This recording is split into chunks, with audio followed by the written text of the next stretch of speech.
Scroll ऐतिहासिक पृष्ठभूमि माध्यमिक परिक्रमा प्राचीन मिथिला सभ्यता से जुड़ एक पावन धार्मिक परंपरा अछि।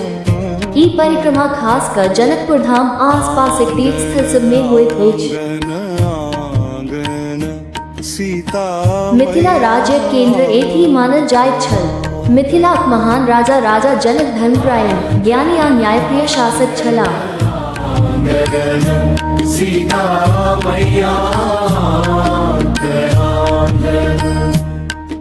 हुनकहि दरबार में माता सीता के अवतार भेल मानल जाइत अछि।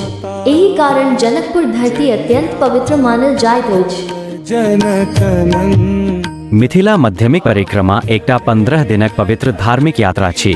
ई परिक्रमा मिथिला क्षेत्र, नेपाल आ भारत में होइत अछि।